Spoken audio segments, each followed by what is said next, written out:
Nakikiramay ang buong angkan sa pagkawala ng isa sa mga miyembro ng pamilya natin, Elias, seryosong wika sa akin ni Charles. Isa sa mga pinsan ko triplets nila Charlotte at Christopher. Anak nila Tita Carmela at Uncle Christian. Gabi na at nandito kami sa isang chapel kung saan nakatakdang iburol ang anak ko ng ilang araw bago ito hihatid sa huling hantungan. Hindi ko akalain na hanggang dito na lang ang buhay niya. Masakit pero kailangan kong tanggapin. Masyado ng maraming hindi kanais-nais na nangyari sa buhay ko, at kailangan ko nang maging immune sa sakit na nararamdaman ng puso ko, seryosong sagot ko sa kanya. Cuz, this is what we called pagsubok. Hindi lang naman ikaw ang nakakaranas ng ganito eh.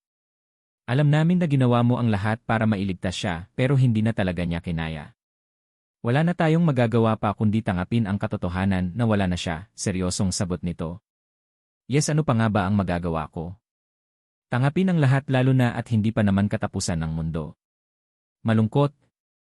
Lalo na sa tuwing naiisip ko ang masasayang oras na kasama ko si Liam. Kung maaga lang sana na-detect ang sakit niya, baka makasurvive pa siya.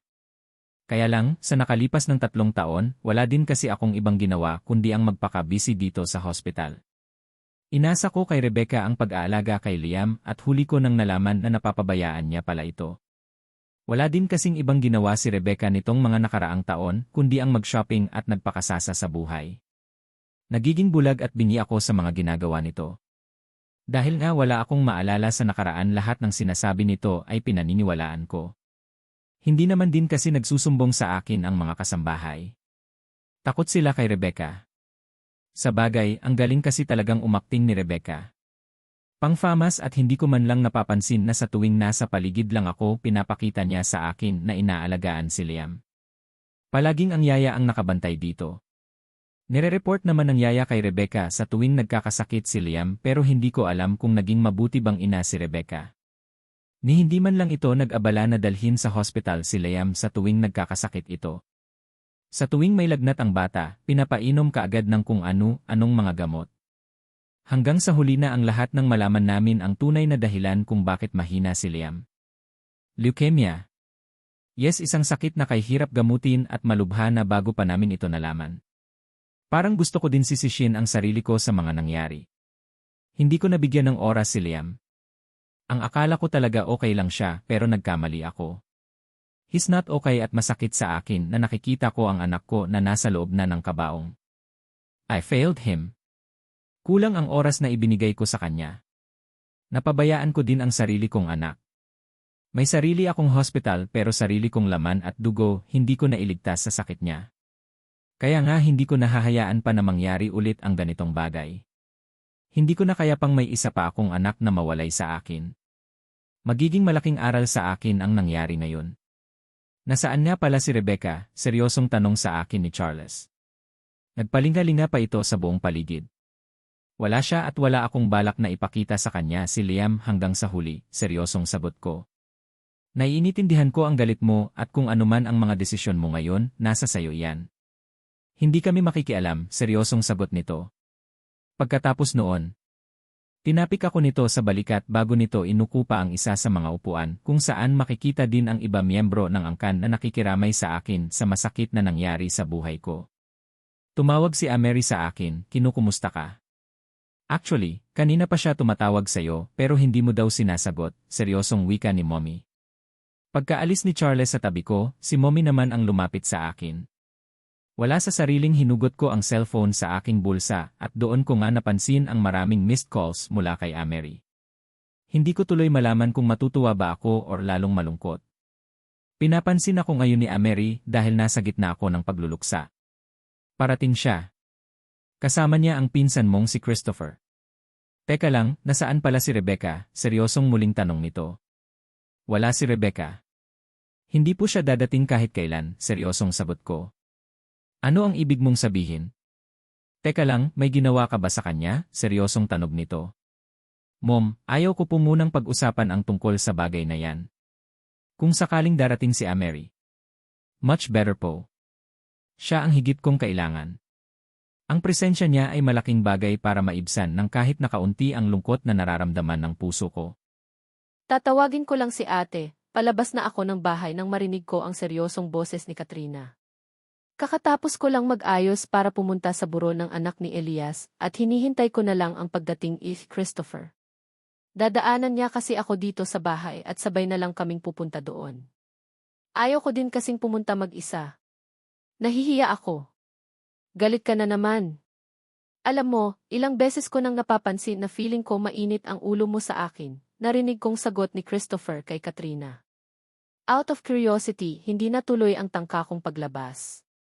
Ewan ko ba, noon ko pa napapansin itong si Christopher at Katrina na para bang hindi magkasundo ang dalawa. Hindi po ako galit, sir. Guni-guni niyo lang po iyon, narinig kong sagot naman ni Katrina dito.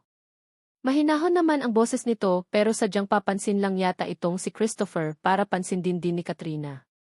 Why are you calling me sir? Pwede naman Christoph or Toffer kung masyadong mahaba ang pangalan ko, sagot naman ni Christopher sa dalaga. Hindi ko tuloy mapigilan ang mapangiwi. Ang corny ng lalaking ito. Aware kaya itong si Christopher na 17 anyos lang si Katrina para makipag-usap siya ng ganito dito. Halata namang aloof sa kanya si Katrina. Well, baka gusto niya lang maging friends pero duda din naman ako kung iyon talaga ang pakay niya. Kasi naman, marami na siyang kaibigan at sino ba sikat para kaibiganin niya? Hindi po. Mas matanda po kayo sa akin ng hamak kaya kung ayaw niyo pong tawagin ko kayong sir, pwede po bang kuya na lang, narinig kong sagot ni Katrina. Pigil ko naman ang sarili kong matawa. Lalo na at hindi ko na napigilan ang sumilip sa kanila at huling-huli ko ang pagniwi ni Christopher. Mukhang hindi niya nagustuhan ang sinabi ng dalaga. No. Of course, you can call me sir but not kuya. Fuck, imbes na mapabuti, mas lalo pang lumala. Yamot na bigkas nito. Hindi ko na mapigilan pa ang matawa at tuluyan na akong lumabas ng bahay. Mukhang nagkakainitan na eh. Baka kung saan pa mapunta ang pag-uusap nilang ito. Ito naman kasing si Katrina, hindi mo basta-basta mapapasunod. Makatwiran talaga siya at may sariling paninindigan. Next week na ang tutor lesson nito at for sure magiging abala na siya sa buhay niya. Sana lang talaga makapagtapos din si Katrina para naman magkaroon ito ng magandang kinabukasan. Buti na lang may dalis na ngayon. I'm here na. Aalis na tayo, nakangiting tanong ko kay Christopher. Kung hindi pa ako nagsalita, hindi niya mapapansin ang paglabas ko. Paano ba naman kasi nakatutok ang paningin niya kay Katrina? Di wonder kaya siguro inis sa kanya si Katrina dahil kung makatitig siya, wagas. Yee, let's go. Baka matuyuan pa ako ng dugo dyan sa alaga mo kung magtagal pa ako dito, seryosong sagot niya naman sa akin. Muli akong natawa. Bakit ako? Ikaw nga dyan eh. Ang kulit mo po kaya, sir, sagot naman ni Katrina. Halatang asar na din talaga ito kay Christopher. Medyo mapula ang mukha at matalim na din kung makatitig kay Christopher eh. Paano ba nag-umpisa ang hidwaan ng dalawang ito at bakit sila ganito ngayon? Hindi naman ganito si Katrian sa ibang mga kaibigan ni Christopher na kasama noong iniligtas kami sa gubat eh. Whatever. Let's go na, Mary, sagot naman ng binata at nagpatiuna na itong naglakad patungo sa sasakyan. Hinarap ko naman kaagad si Katrina. Ano ang nangyari? Nag-away na naman kayo, seryosong tanong ko dito. Siya ang nang-away sa akin, ate. Alam mo ba, ate, napapansin ko na ayaw sa akin ni Kuya Christopher. Na para bang sobrang init ng ulo niya sa akin. Wala naman akong masamang ginagawa, sagot naman ito. Hindi ko naman mapigilan ang matawa. Ganoon ba? Well, hayaan mo na. May ganoon talaga eh, sagot ko naman. Anong ganoon, ate, nagtataka nitong tanong. Ganoon. I mean, alam mo iyon, iyong dalawang tao, hindi magkasundo at mainit ang dugo sa isa't isa't, nakangiti kong sagot. Ganoon po ba? Sa bagay, ayaw ko din talaga kay sir. Kakaiba kasi kung tumitig eh, sagot nito. Hindi ko naman mapigilan ang mapakunot noo. Ano ang ibig mong sabihin, nagtataka kong tanong. Basta. Hala nagbusina na siya ate. Hinihintay ka na niya, magkikwento pa sana si Katrina pero nagbusina na si Christopher, kaya no choice ako, kundi ang ipagpaliban na muna ang pag-uusap naming ito ni Katrina. Saka ko na siya interviewin. Sa ngayong kailangan ko munang umalis para bumisita sa burol ng anak ni Elias. Christopher, What do you think? Sa palagay mo ayos lang ba talaga na pupunta ako sa burol ng anak ni Elias? Seryosong tanong ko dito habang tinatahak namin ang daan patungo sa chapel kung saan nakaburol ang anak ni Elias. Kanina pa nagtatalo ang isipan ko kung appropriate ba itong gagawain ko. Paano kung nandoon si Rebecca at biglang magkagulo dahil dumating ako? Hindi kami magkasundo ng babaeng iyon kaya hindi talaga pwedeng mag-cruise ang landas naming dalawa. Of course. Very appropriate itong gagawin mo. Everyone have a right na makiramay sa isang taong nawalan ng mahal sa buhay. Tiyak na kahit papaano, maibsan ang lungkot na nararamdaman ni Elias kapag dumating ka, seryosong sagot niya naman sa akin. Nakatutok ang paningin niya sa harap ng kalsada. Hindi ko alam kung swerte bang matatawag pero simula noong nailigtas ako nitong si Christopher doon sa gubat, mas nagiging close kami. Hindi na iba ang turing niya sa akin at nasa paligid lang siya palagi sa tuwing kailangan ko siya. Ewan ko. Welcome naman siya palagi sa bahay kung saan ako nakatira ngayon dahil pag-aari niya naman ang bahay na iyon. Kumbaga, nakitira lang kaming mag-ina. Kaya nga welcome din itong si Christopher na lumabas at pumasok eh. Paano kung mag-cruise ang landas naming dalawa ni Rebecca mamaya? Seryosong tanong ko. So, ano naman ngayon, sagot din naman kaagad ni Christopher sa akin. Hindi kami magkasundo ng babaeng iyon and besides siya ang mommy ni Liam so normal lang na nandoon din ang babaeng iyon sa burol ng anak niya. Huwag na lang kaya akong tumuloy, seryosong sagot ko. Mary, ini-expect ka na ni Elias. Ngayon kanya higit na kailangan. Nasa gitna siya ng pagluluksa and I think your presence is very important para maibsan ng kahit nakaunti ang lungkot na nararamdaman niya ngayon, seryosong sagot ng binata sa akin. Ano? I mean, paano naman ako nasali sa usapan na iyan? Natatawa kong sagot kahit na ang totoo. Ramdam ko na para bang may mainit na bagay ang biglang humaplos sa puso ko dahil sa sinabi niyang iyon. Elias loves you so much. Hindi mo pa rin ba ramdam iyon? Ba't hindi ka naman siguro manhid para hindi mo maramdaman iyan diba? Nakangiting sagot nito sa akin. Imposible na maging kami ulit. Sa dami ng mga nangyari, wala na akong balak pang buksan ang puso ko para sa kanya. Seryoso pero maihalong diin sa boses na sagot ko. Pagkatapos ko din sabihin ang katagang iyon, may nararamdaman akong bigat sa puso ko. Na para bang may nasabi akong mali at medyo masakit. What? I mean, come on, Mary. Huwag na huwag kang magsalita ng tapos dahil alam naming lahat na handang gawin lahat ni Elias ang lahat para bumalik ka sa kanya, seryosong sagot nito. Gulat naman akong napatitig dito. Hindi naman ako nakaimik. Hangat maari, ayaw ko na munang pag-usapan ang ganitong bagay. May mas importante pang dapat unahing gawin kaysa sa ganitong mga topic. Kahit na medyo ma-traffic ang daan, umabot din ng halos mahigit 1 oras bago kami nakarating sa chapel kung saan nakaburol si Liam. Pinabuksan pa nga ako ng pintuan ni Elias at sabay na kaming naglakad papasok ng chapel. Naabutan pa nga namin ang ilan sa mga miyembro ng angkan ng Villarama clan. Nandito din ang mga magulang ni Christopher na sila Mr. Christian Villarama at Mrs. Carmela. Nandito din si Veronica at ang asawa nito. Nang mapansin ni Veronica ang pagdating ko, mabilis itong tumayo at nilapitan ako. Mary. Tawag nito sa akin. Nakipagbeso pa siya sa akin bago niya ako nakangiting tinitigan. Samantalang napatingin naman ako kay Elias na nakatayo sa gilid ng kabaong ng kanyang anak. Naglalakad din palapit sa kanya si Christopher. Veronica, salamat at nandito ka din. Alam mo, sa totoo lang, nag-aalangan akong pumunta dito. Nakikiramay ako sa buong pamilya sa pagkawala ng anak ni Elias at Rebecca, seryosong wika ko. Yee, nakakalungkot. Haist, napakabata pa ni Liam. Malungkot ang buong angkan sa pagpanaw niya, kahit na hindi namin siya masyadong nakakasama at nakikita alam mo naman na siguro ang history diba? Dahil kay Rebecca. Seryoso nitong sambit. Ano ang ibig mong sabihin? Nagtataka kong sagot.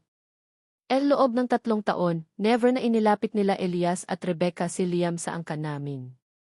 Absent sila sa mga mahahalagang okasyon ng pamilya. Ewan ko kung bakit ganoon. Maybe, alam or guliti si Rebecca sa mga ginagawa niya. Kaya nga, nagulat na lang kami nang mabalitaan namin na may sakit na leukemia si Liam. Seryosong sagot nito sa akin. Hindi naman ako makapaniwala sa narinig. Napatitig ako sa larawan ni Liam. Napaka-insusente nito para masali sa hidwaan ng mga magulang. Hindi ko ma-imagine kung gaano kalungkot ang bata bago ito pumanaw. Nasaan si Rebecca? Seryosong sagot ko. Supposed to be nandito siya pero bakit mukhang wala yata dito ang babaeng iyon? Hindi din namin alam. Baka kung saan na naman nagpunta.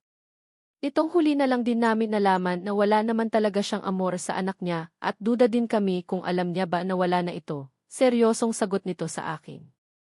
Hindi naman ako nakaimik. Napatitig ako kay Elias na noon ay nakatitig na din sa akin. Nakatayo pa rin siya sa gilid ng ataol ng anak niya pero ang mga mata niya ay nakatingin sa akin. Kitang-kita ko sa mga mata niya ang sobrang kalungkutan. Halata na din talaga ang pagod sa mukha nito. Sabagay, kaninang umaga pa siya umalis na bahay at hindi ko alam kung kumain na ba siya. Mukhang hindi pa. Para kasing bigla siyang pumayat sa paningin ko eh. Teka lang Veronica. Saglit lang. Lalapitan ko muna si Elias para personal na iabot ang pakikiramay ko, seryosong wika ko. Tumango naman ito at muling naglakad pabalik sa upuan kung saan siya nakapwesto kanina. Sa upuan kung saan katabi nito ang asawang si Rafael. Ang iba pang miyembro ng pamilya ay mamaya ko na siguro lalapitan. Kay Elias muna ako. Tutal, sa lahat ng tao na nandito, alam kong siya ang pinakanagluksa. Elias, nakikiramay ako sa pagkawala niya.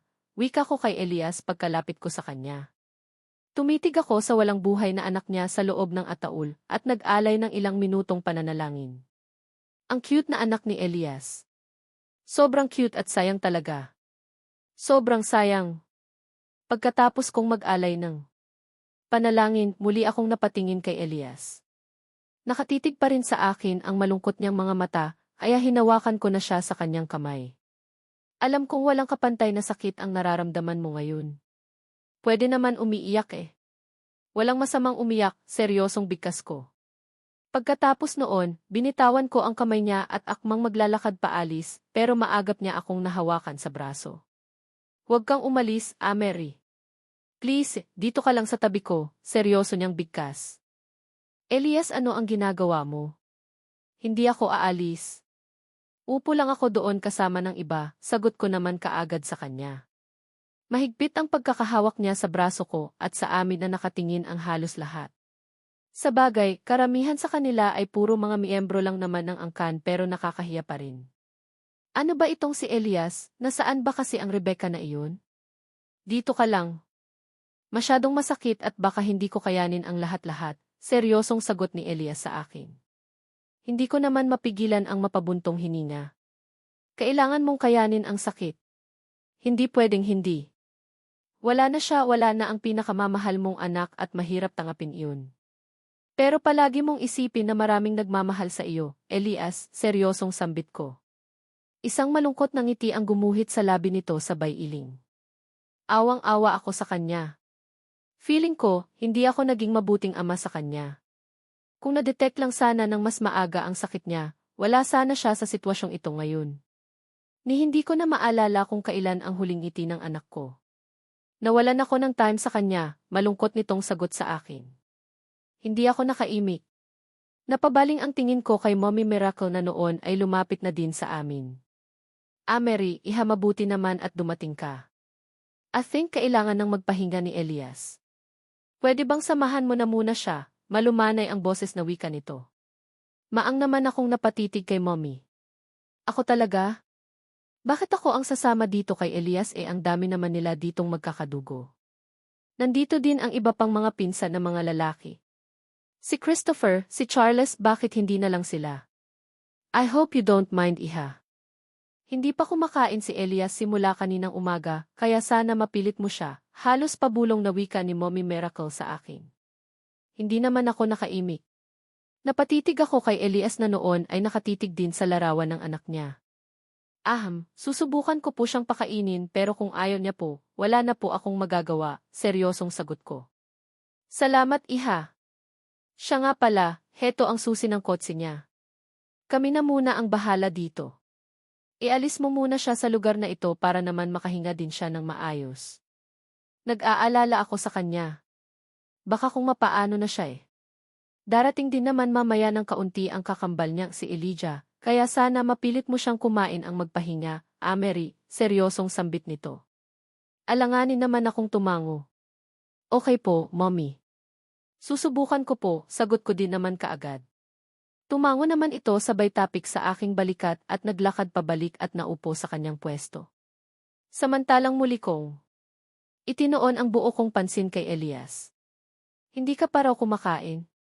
Tamang-tama hindi pa din ako nagdi-dinner sa pagmamadali kanina. Galing kami ng amusement park ni Elizabeth at halos alas 4 na kami nakauwi. Nagpahinga lang ako saglit at nagpasundo na ako kay Christopher para pumunta dito. Umpisa kong wika kay Elias. Effective naman kasi tumitig siya sa akin. Bakit mo ginugutom ang sarili mo? Kumusta si Elizabeth? Seryosong tanong niya. Gusto ko sana siyang isama dito kaya lang, napagod si Elizabeth sa mga rides kanina. Saka na lang siguro. Ang tungkol naman sa pagkain, balak kong kumain ngayon kaya lang, pwede bang samahan mo ako? Hindi ka pa din daw kumakain sabi ni Mommy, malumanay ang boses na sagot ko sa kanya. Saglit itong natigilan sabay titig sa anak niyang nasa loob ng ataol. Elias, kahit saglit lang. Pwede ba? Muli kong sambit. Alam kong all of the sudden, nagmukha na akong makulit sa harap niya pero may pagpipilian ba ako? Wala eh. Kailangan ko itong gawin lalo na at baka katawan naman niya ang bumigay dahil sa mga pinanggawa niya. Okay, sige. Sasama ako sa iyo kahit saglit lang, seryosong sambit niya. Hindi ko naman mapigilan ang pagsilay matipid ng ngiti sa labi ko. Tumingin ako kay Mommy Miracle at ako na mismo ang humila kay Elias paalis. Diretso kami sa kanyang kotse. Ako na din ang kusang nagmaneho paalis. Sa isang restaurant ko siya balak dalhin para makakain ng maayos. Sa palagay mo ba, deserve ko ito, Mary? Seryosong tanong sa akin ni Elias. Na-serve na ang mga pagkain na in-order ko kanina pero hindi pa rin iyon ginagalaw ni Elias. Sa mga nangyari, alam kong wala siyang gana kumain pero kailangan niyang pilitin. Hindi pwedeng hindi siya kakain. Kumain ka na muna. Hindi pwedeng hindi. Remember, nag-effort ako na ipag-drive ka papunta dito sa restaurant, nakangiti kong sagot sa kanya. Kusa ko na ding nilagya ang pingan niya ng mga pagkain. Napansin kong napatitig siya sa akin, sabay dampot ng kutsara at tinidor na nasa harapan niya. I missed you, Mary. Alam kong nagkamali ako. Alam mo ba, kahit noong mga panahon na may amnesia ako. Feeling ko may kulang sa akin. Feeling ko may hinahanap ang puso ko na hindi kayang maalala na isipan ko. Now, I know.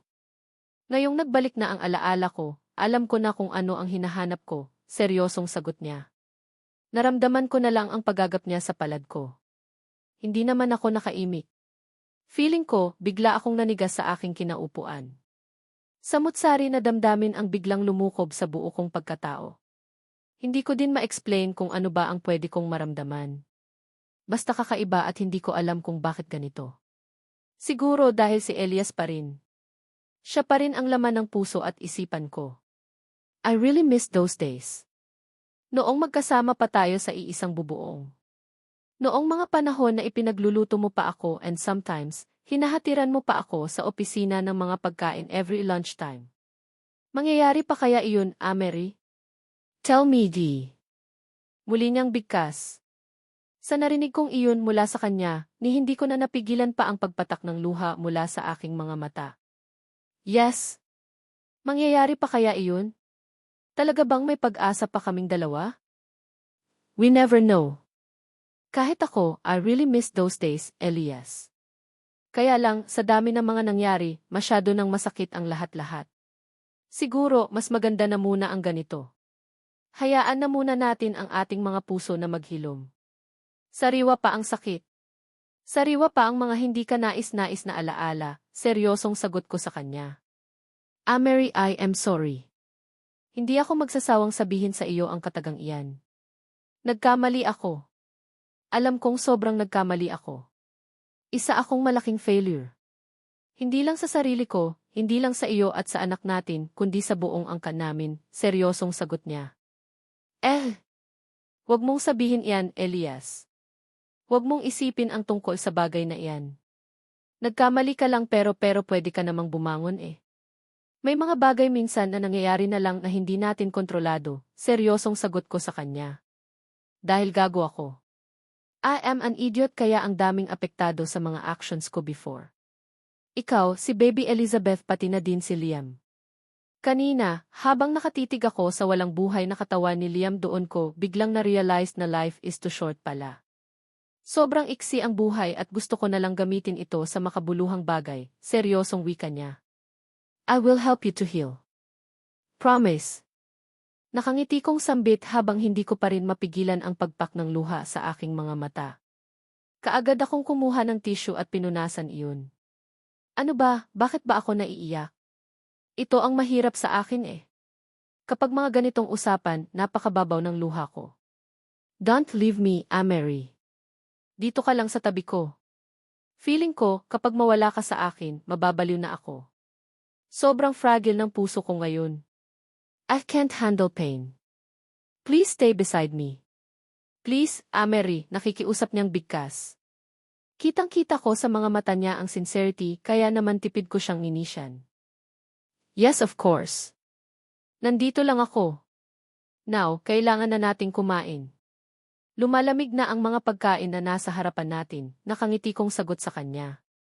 Sumandok ako ng pagkain gamit ang kutsara at akmang isusubo iyon sa kanya. Napansin ko ang kakaibang titig niya ibinabato niya sa akin. Nakakailang pero kailangan kong baliwalalin iyon lalo na at hindi ito isang romantic date. Ayaw mo. Kung ayaw mo, magtatampo na ako sa iyo, may pagbabanta sa boses na wika ko. Tinaasan ko pa siya ng kilay para ipakita sa kanya na seryoso ako ngayon. Nakatikom pa rin kasi ang kanyang bibig. Nag-effort na nga ako lahat pero ayaw niya pa rin. Elias. Manghihina ka, hindi ko na naituloy pa ang sasabihin ko nang bigla niya na lang ibinuka ang kanyang bibig at kusa niya ng kinain ang gusto kong isubo sa kanya. Hindi ko naman mapigilan ang pagsilay ng ngiti sa labi ko. Feeling ko, nanalo ako sa loto. Sa wakas, kumain din siya. Mas masarap pa ang mga lutong pagkain na inihahain mo sa akin noon, Mary, wika niya sa akin. Well, kapag walang pasok sa hospital, nagluluto naman ako palagi sa bahay. Alam mo na si Elizabeth kasi gusto niya din ang mga luto ko. I think, nagmana siya sa iyo, nakangiti kong sagot sa kanya. Pwede mo din ba akong idamay sa mga niluluto mo? I mean, dagdagan mo para naman makakain din ako, sagot din naman niya sa akin. Kunwari, saglit akong nag-isip bago ako dahan-dahan na tumango. Sure. Iyan lang pala eh. Pero sa ngayon, kailangan mo munang kumain. Ayaw kong magkasakit ka dahil baka hindi mo na ma-enjoy ang mga ihahain kong mga pagkain sa iyo sa mga susunod na araw, nakangiti kong wika. Nakangiti akong nakatitig kay Elias habang nag-uumpisa na siyang kumain. Sa makailang beses na pagpapalitan namin ng mga salita, sa wakas, kumain din siya. Mabuti na lang talaga dahil kung hindi ko na din talaga alam kung ano ang gagawin ko. Alam kong sobrang nagluluksa siya sa pagpanaw ng anak iya at naiintindihan ko kung ano ang nararamdaman niya. Pero ngayong nakikita ko siyang kumakain, kakaibang saya ang nararamdaman ng puso ko. Titigan mo lang ba ako ng ganyan? Akala ko ba gutom ka? Kumain ka din, nakangiti niyang wika sa akin. Isang pagtango ang naging tugon ko at inumpisahan ko na din ang kumain. Naging mabilis ang paglipas ng oras. Halos maubos namin ang mga in-orders ko na mga pagkain. Magandang senyales iyon at nang mapansin ko ang antok sa mga mata ni Elias, doon ko naisip na kailangan ko siyang dalhin sa isang lugar kung saan pwede siyang matulog ng mahimbing. Iyong walang istorbo sa kanya. Heist, Reb. Busog na busog ako. Parang bigla akong inantok, malakas kong wika. Sinigurado ko na maririnig niya iyon at nagtagumpay naman ako dahil napatitig siyang muli sa akin. Gusto mo bang matulog na muna? Seryosong tanong niya. Kaagad naman akong tumango. Sana, pero kung ayaw mo naman, wala akong magagawa. Kahit 1 hour or 2 hours lang na pagkaidlip, ayos na sana sa akin, sagot ko din naman sa kanya. Then, magpahinga muna tayo. Uwi na muna tayo, seryosong tanong niya. Nope. Sa sobrang antok ko, feeling ko wala na akong energy para mag-drive. Diyan na lang tayo, seryoso kong sagot sabay turo sa isang hotel na halos katapas lang nitong restaurant na kinakain namin. Nakakaantok na talaga. Parang gusto ko nang ihiga ang katawan ko sa malambot na kama. Muli kong bigkas kahit na ang totoo, hindi pa naman. Malakas ang tolerance ko pagdating sa puyat at pagod. Siguro dahil wala naman akong ibang ginawa noon sa gubat, kundi ang matulog pagkatapos kumain, lalo na at kailangan kong bantayan si Baby Elizabeth sa lahat ng oras. Okay, kung gusto mo talagang matulog, doon na muna tayo. Medyo late na din talaga kung uwi pa tayo ng bahay, sagot niya naman sa akin. Muli akong napangiti. Success na naman. At least, nasunod ko ang bili ni Mommy Miracle sa akin kanina.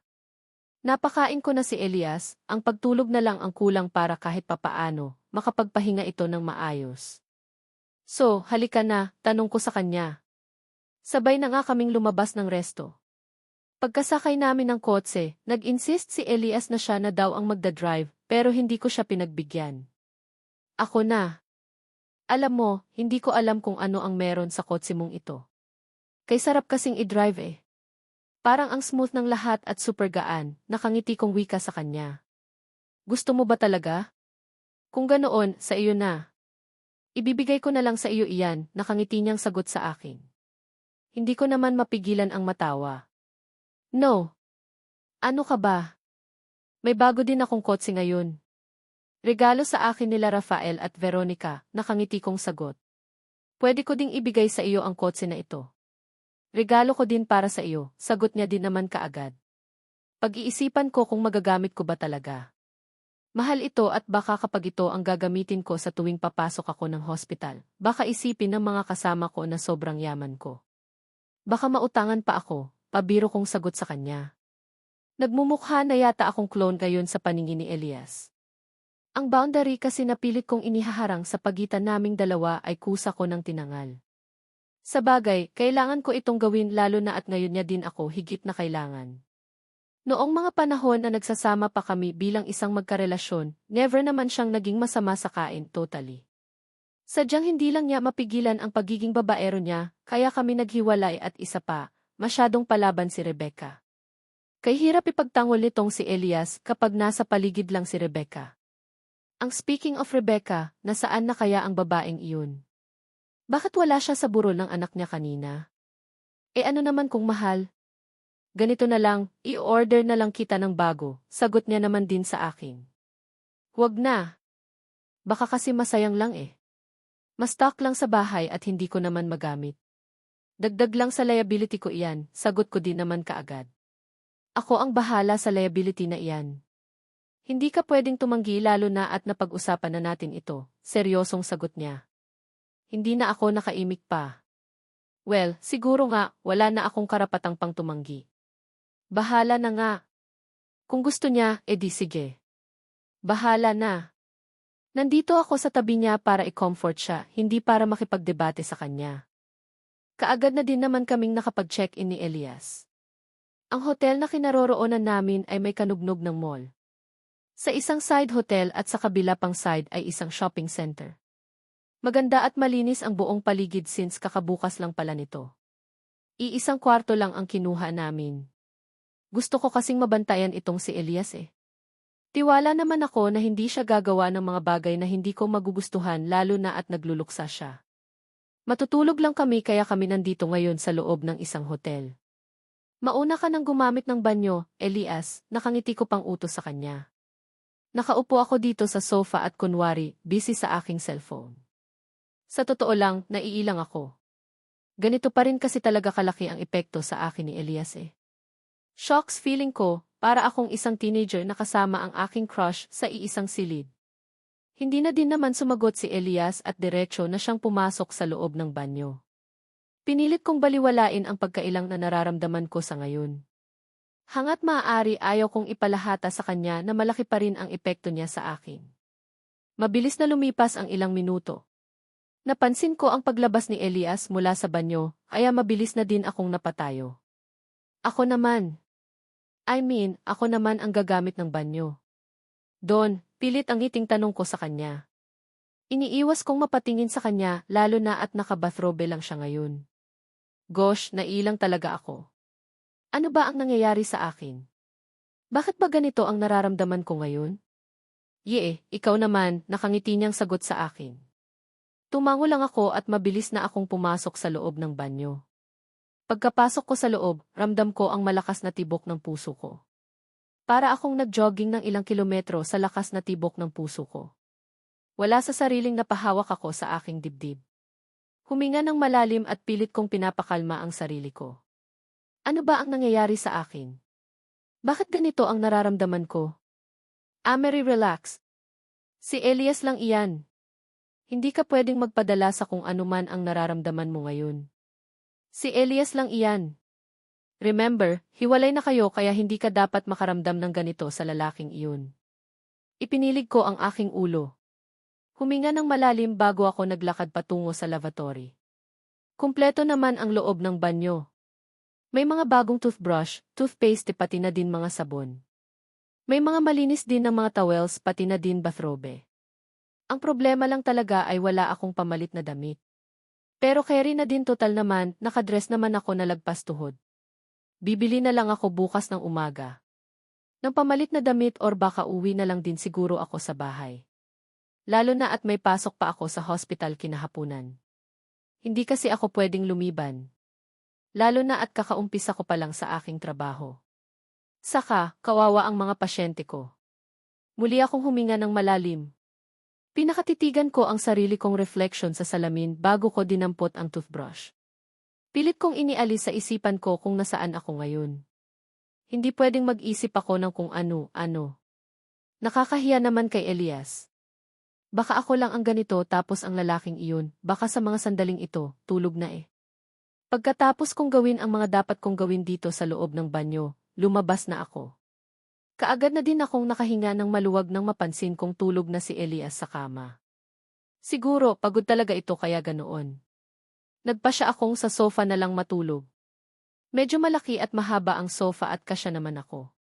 Kinuha ko ang isang unan at kumot at kaagad na din akong pumwesto pagkatapos ko patayin ang ibang ilaw dito sa silid. Masyado kasing maliwanag ang kabuuan ng kwarto dahil sa mga ilaw. Hindi ako nakakatulog kapag sobrang liwanag ng buong paligid. Kukunin ko ding pagkakataon ito para makatulog. Sa nasabi ko na kanina, may pasok ako bukas at hindi ako pwedeng magpuyat. Pagkahiga ko sa sofa, ilang saglit lang, nakatulog na din naman ako. Nang muli kong imulat ang aking mga mata, nagtaka pa ako kung nasaan ako. Nailibot ko ang tingin sa buong paligid at sakto naman na bumukas ang pintuan ng banyo at mula sa loob, lumabas si Elias. Nakatapis lang ito ng tuwalya sa kanyang baiwang kaya kaagad akong nag-iwas ng tingin sa kanya. Good morning. Napasarap ang tulog nating dalawa kagabi, narinig kong wika niya. Wala sa sariling nailibot ko ang paningin sa buong paligid at nang maalala ko na nasa isang hotel pala kami, dali-dali akong bumangon. Nasaan ako? Bakit nandito ako sa kama, nagtataka kong tanong. Ang natatandaan ko kasi, sa sofa ako natulog kagabi. Inilipat kita. Hindi ko alam kung bakit sa sofa ka pa natulog kagabi gayong ang laki naman ng kama. Umorder na pala ako ng mga pagkain at may dumating na din ang mga pamalit na damit na nirequest ko sa mga pinsan ko, nakangiti niyang wika. Itinuro niya pa ang isang paper bag na nakapatong sa ibabaw ng sofa. Tipid naman akong ngumiti. Naku, salamat. Teka lang, gagamit muna ako ng banyo. Seryoso kong bigkas at walang pag-aalinlangan nang bumaba na ako ng kama. Halos tumakbo na din ako papasok ng banyo. Shit! Ako pa ba si Mary? Bakit feeling ko ang dami nang nagbago sa akin? Sanay akong makakita ng katawan ng tao dahil doktor ako pero bakit pagdating kay Elias, hindi ko siya kayang titigan? Bakit? Maraming salamat sa pagsama sa akin kagabi. Kahit papano, gumaan ang kalooban ngayong nasa tabi kita, seryosong wika sa akin ni Elias. Nakaligo na di ako at kakatapos lang din namin kumain. Ang damit na ipinadala daw ng mga pinsan niya ay kasya naman sa akin. Saktong-sakto pa nga na para bang isinukat. Bigla tuloy akong nakaramdam ng kilig sa sinabi niya. Ano ba, ang aga-aga tapos ito kaagad ang narinig ko mula sa bibig niya. Ikaw pa rin ang ama ni Baby Elizabeth at concern lang ako sa kalagayan mo. Elias, naiintindihan ko ang nararamdaman mo at kung sakaling gusto mo ng kausap, nandito lang ako. Pwede mo akong kausapin, nakangiti kong sagot sa kanya. Automatiko na gumuhit ang ngiti sa labi niya habang nasasalamin ko pa rin sa mga mata niya ang lungkot. Totoo ba iyan? Hindi ka na ba galit sa akin? Seryosong tanong niya. Natigilan naman ako. Pilit kong pinapakiramdaman kung galit pa ba ako sa kanya. Parang hindi na. Wala na akong maapuhap na galit eh. Awa na lang yata ang meron ako dahil nga sa nangyari sa anak nilang dalawa ni Rebecca. No. Hindi na. Walang dahilan para magkimkim pa ako ng galit sa iyo. Pinili ko na lang na magpatawad total, noong mga panahon na nangangapa kami sa hirap ng buhay sa gubat, iyon din iyong mga panahon na nakikipaglaban ka sa buhay mo, seryosong sagot ko sa kanya. Kung hindi siguro dahil sa aksidente na iyon at hindi sana ako nagka-amnesia, hindi sana siguro tayo umabot sa ganitong sitwasyon. Nahihimigan ko ang lungkot sa boses niya habang sinasabi ang katagang iyon kaya alam kong labis siyang nagsisisi. Nangyari na ang mga hindi dapat mangyari kaya wala na tayong magagawa pa kundi ang ipagpatuloy ang buhay. Siya nga pala, can I ask something, Elias? Iyan ay kung okay lang sa iyo. Seryosong tanong ko sa kanya. Sure. Anything. Basta ikaw, G. Sagot niya din naman kaagad sa akin. Nasaan si Rebecca? Seryosong tanong ko. Napansin kong natigilan siya. Tumitig sa kawalan bago niya ako seryosong tinitigan sa mga mata. Kinulong ko siya at pinag-iisipan ko pa kung ano ang pwede kong gawin sa kanya bago ko siya pakawalan. Seryosong sagot niya na labis kong ikinagulat. Seryoso akong napatitig sa kanya. Pilit kong inaarok kung nagsasabi ba siya ng totoo, pero nang mapansin ko kung gaano siya kaseryoso, doon ko naisip na hindi siya nagbibiro sa akin ngayon. Paanong ikinulong? Hindi ko maintindihan, seryosong tanong ko sa kanya. Never mind.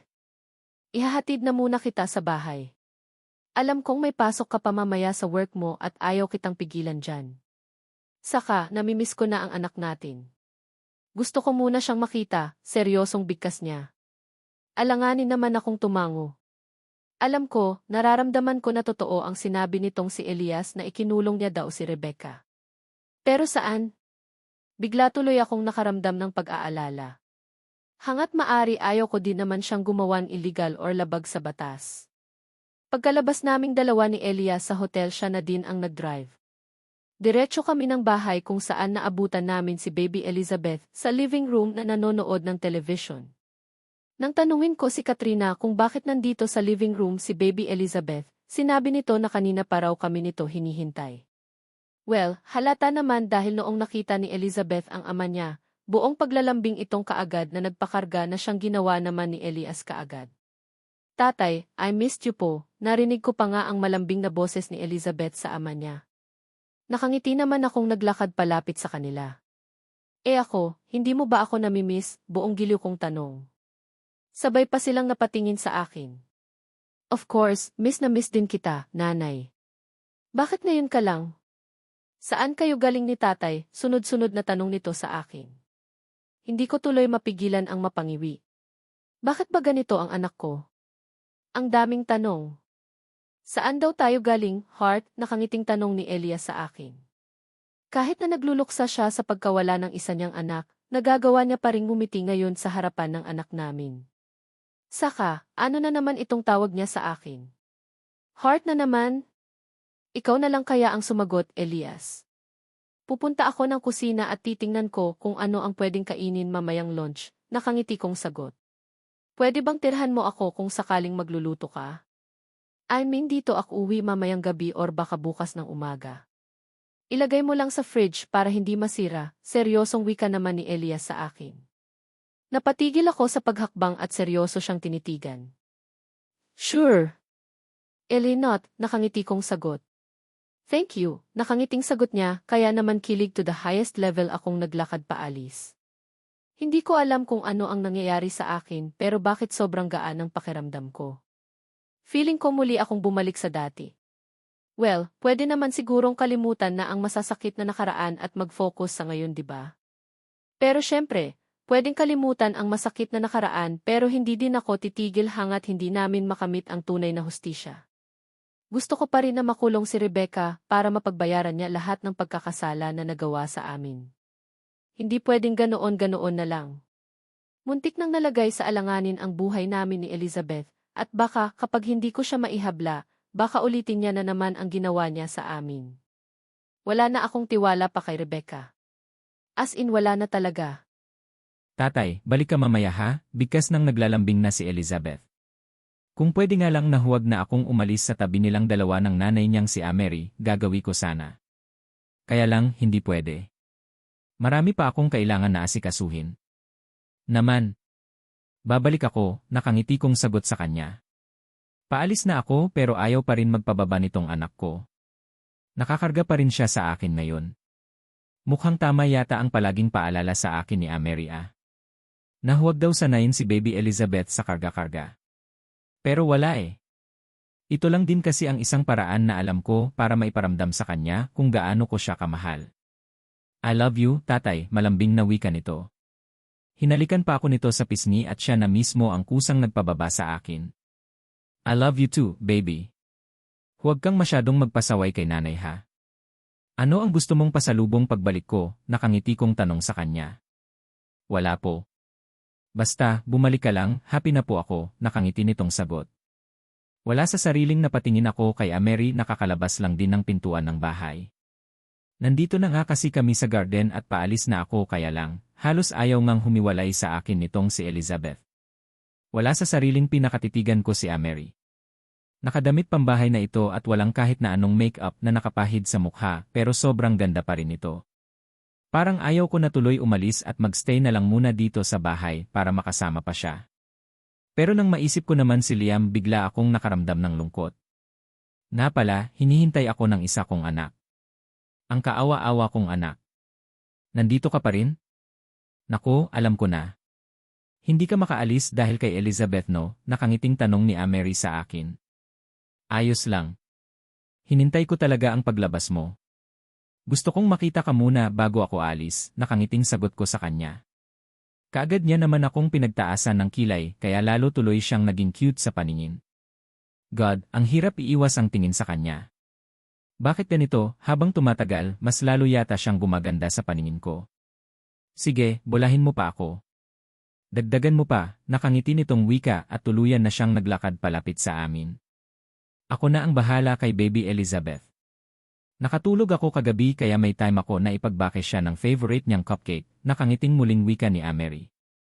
Napansin kong kaagad na namilog ang mga mata ni Elizabeth na halatang na-excited sa sinabi ng ina. Well, sa ganitong aspeto ng cooking, talo ako nitong si Amery. Alam kong noon pa man, magaling na itong magluto. Hindi ko nga maintindihan kung bakit nag-doktor na ito eh. Dapat nag-chef na lang ito. Aminado ako sa sarili ko na talagang masarap siya magluto. Hindi ko lang masyadong na-appreciate noon dahil gago ako. Hindi ka pa ba aalis? Nakangiting muling tanong sa akin ni Amery. Aalis na. Iri for now, sagot ko naman at pinisil ko muna ang pisngi ng anak namin bago ako naglakad pabalik ng kotse. Iyon nga lang bago ako nakarating doon, huminto muna ako sa paghakbang at nilingon siya. Siya nga pala, aasahan kita mamaya ha. I need you, seryosong wika ko. Napanasin kong natawa ito sabay tango. Okay, darating ako, sagot niya naman kaagad lalong lumawak ang ngiti sa labi ko. Para akong kinilig na ewan. Sa kabila ng pagluluksa na nararamdaman ko ngaon, hindi ko akalain na kaya ko pa rin palang ngumiti ng kagaya sa ngayon. Tuluyan na akong bumalik ng aking kotse. Sumakay at tuluyan na akong umarangkada paalis. Iyon nga lang bago ako nakarating sa mismong gate ng subdivision, huminto ako sa may bakanting lot at hinagilap ang aking cellphone. May tatawagan ako. Importante. Yes, Elias. Ikaw ba yan? Nasaan ka ngayon? Seryosong sagot ng nasa kabilang linya. Walang iba kundi si Christopher. May ebidensya na ako laban kay Rebecca. Pwede ba tayong magkita? Seryosong wika ko. Mamaya na ako pupunta sa burol ng anak ko. Malulungkot lang kasi ako ng sobra sa tuwing tinititigan ko ang wala ng buhay nitong katawan. Aasikasuhin ko muna ang paghahabol ng hustisya. Hindi lang para kay Amery kundi pati na din kay Liam. Tutal, hindi din naman naging mabuting ina si Rebecca kay Liam eh. Napatunayan ko iyan ng makailang ulit. Lalo na noong mga panahon na nakakonfine na si Liam at nakikipaglaban sa sakit. Inaalagaan lang ito ni Rebecca kapag nasa paligid ako pero kung wala, kurot at palo ang ginagawa ni Rebecca kay Liam at pinagsasabihin niya din ito ng hindi maganda. Pwede na natin siyang ipakulong kung gusto mo.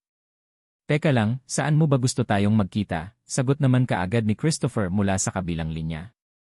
Sa bahay. Sa bahay na lang Sagot ko din naman at tuluyan nang tinapos ang pakikipag-usap ko dito at tuluyan ko nang pinaarangkada ang sasakyan paalis. Pauwi ng bahay. It's payback time. Binigyan mo na ba ng pagkain ang bihag na si Rebecca sa basement? Hindi ko na ipinasok ang sasaktan sa loob ng garahe ng bahay dahil aalis din naman kaagad ako. Titignan ko lang ang kondisyon ni Rebecca sa basement and the same time, hihintayin ang pinsan kong si Christopher. Kaya lang bago ako nakapasok, dinig na dinig ko ang pag-uusap ng mga kasambahay. Iyan, huwag na kaya nating bigyan ng pagkain. Hayaan na natin siyang magutuman. Ang yabang ng babaeng iyan noon, kaya bagay lang sa kanya ang kung anuman ang nangyayari sa kanya ngayon. Sagot naman ng isa pa. Mukhang tsismisan time yata ng mga kasambahay dahil wala ang amo pero gayunpaman, hinayaan ko na lang sila. Patuloy ako sa pakikinig sa kanila. Mukhang interesting nagpinag-uusapan nila Alam na kaya niya napatay na si Liam, sabat naman ng isa pa. Hindi natin masabi. Wala namang pakialam ang babaeng iyan sa anak niya noon pa. Kay Liam ako naawa. Hay naku, napakabata pa para mawala. Kawawa naman si Sir Elias. Mahal na mahal niya si Liam pero maagang nawala sa kanya. Pero kasalanan ni Rebecca kung bakit nagkasakit si Liam. Ang dami nilang pera pero hindi niya man lang madala sa doktor sa tuwing nagkakasakit. May sarili din naman sanang hospital. Hinahayaan nila ang yaya na mag-self-medicate. Puro na lang kasi gamot ang pinapainom.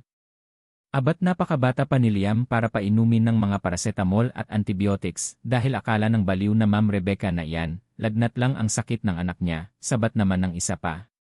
Hindi ko naman maiwasan na maikuyom ang kamao ko dahil sa naring. Lalong dumoble ang galit na nararamdaman ko para kay Rebecca. Huwag mo na siyang tawaging ma'am. Hindi na natin siya amo. Ikinulong nga siya sa basement dahil sa galit ni Sir, diba? Pero sana, huwag ilagay ni Sir ang batas sa kamay niya. Ipakulong niya na lang kaya, sabat naman ng isa pa. Dapat dyan balatan ng buhay. Baliw yang Rebecca na yan. Plastic pero ang sama ng ugali. Ang hilig pang manakit ng mga kasambahay, kaya walang nagtatagal dito. Kung hindi lang mabait si Sir Elias, nungka talaga akong nagtagal dito, sabat naman ng isa pa. Nga. Kahit ang mga matatagal na mga kasambahay, sumuko sa kanya. Mabuti na lang at bumalik na ang alaala ni Sir.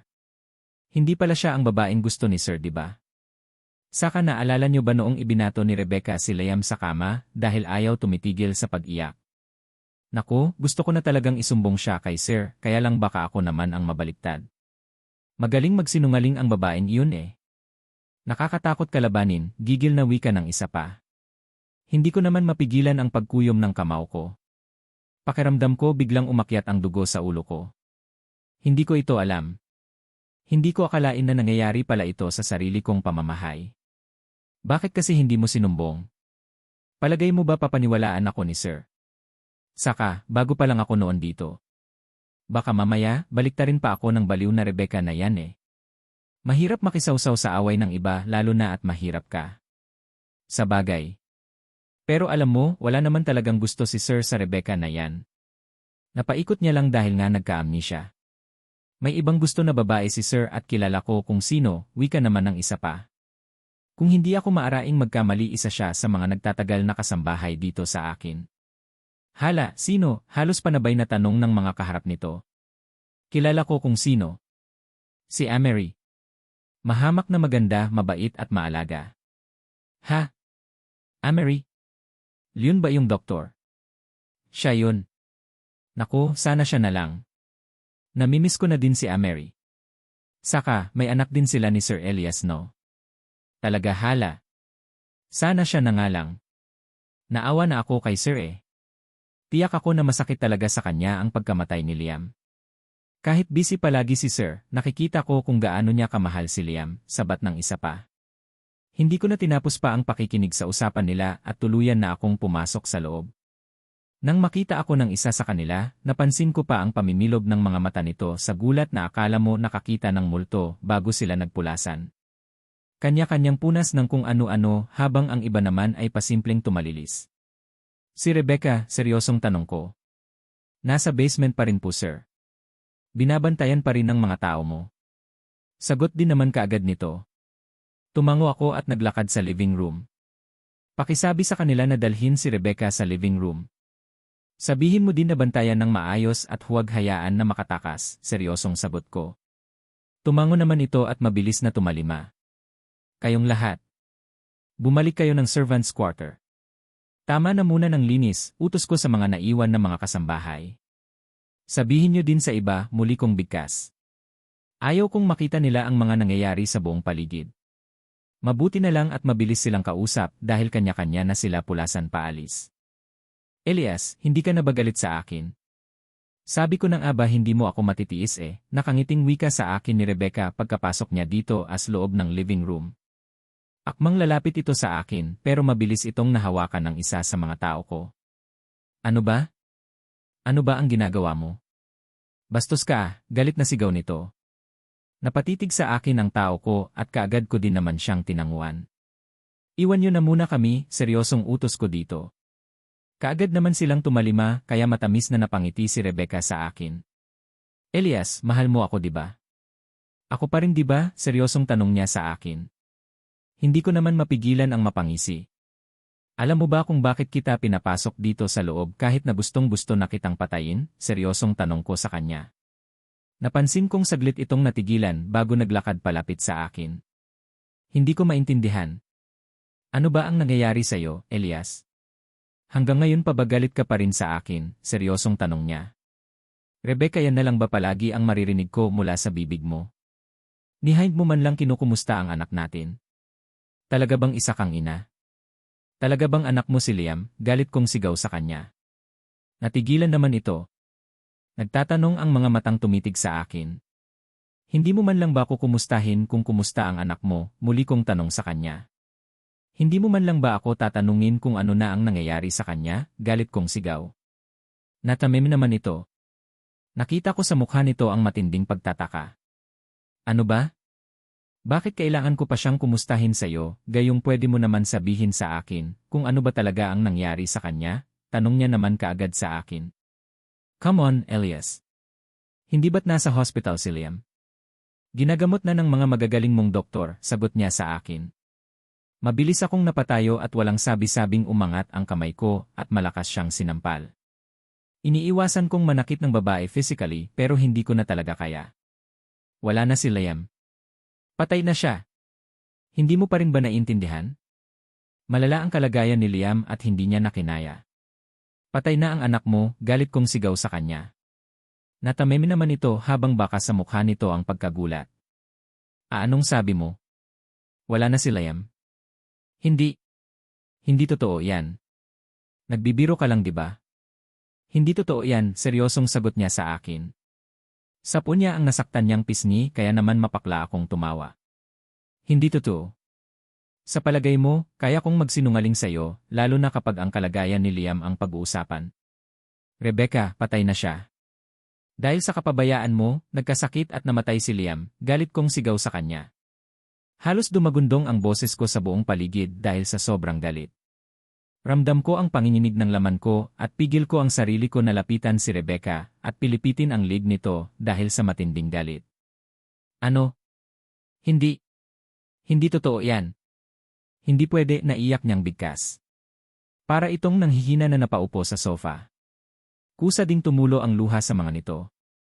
Hindi ko alam kung totoo ba ang luha sa mga mata nito dahil mahilig mangkunwari itong si Rebecca.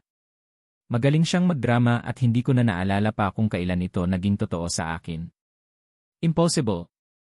Kung saan kumuha ka ng mga magagaling na doktor para gamutin siya, saka naman siya mamamatay. Hindi ako maniniwala. Gusto mo lang ilayo sa akin si Liam. Gusto mo lang akong pahirapan dahil sa mga ginawa ko sa iyo at kay Mary pati na din sa bastarda niya, diba? Umiiyak na tanong nito sa akin. Muling lumagapak ang palad ko sa pisngi niya dahil sa sinabi niyang iyon sa akin. Ang kapal ng mukha niya para idamay sa pag-uusap na ito sila Mary at Elizabeth, gayong ang babae ding ito ang naging dahilan kung bakit nagkalitse-litse ang pagsasama naming dalawa ni Mary. Huwag mong isali sila Mary at Elizabeth sa usapan na ito. Labas sila dito kaya huwag mo silang idamay, galit kong sigaw sa kanya. Bakit hindi ko sila idadamay? Sabihin mo sa akin, Elias. Ako ang mahal mo noon pero bigla ka na lang nagbago simula noong dumating sa buhay mo ang Mary na yon, galit na sigaw niya pabalik sa akin. Mariin kong naikuyom ang kamao ko dahil sa sinabi niya. Mahal? Talaga bang minahal mo ako or baka naman pera ko lang ang minahal ko? Kagaya ka lang din naman ng ibang mga babae dyan na pilit na dumidikit sa akin dahil alam mong galing ako sa isang marangyang angkan, diba? Galit kong tanong sa kanya. Muli siyang natameme. Mukhang nasukol ko siya. Alam mo ba kung bakit hindi ko kayang magseryoso sa isang babae noon? Dahil lahat sa inyo ay wala din namang kayang magseryoso eh. Lumalapit lang kayo sa akin dahil alam niyong marami akong pera. Until I meet Mary. Yes, siya lang ang babaeng alam kong naging totoo sa akin, kaya ko siya minahal na sobra, galit kong sigaw kay Rebecca. Isang malakas na pag-iyak ang naging tugon nito sa akin.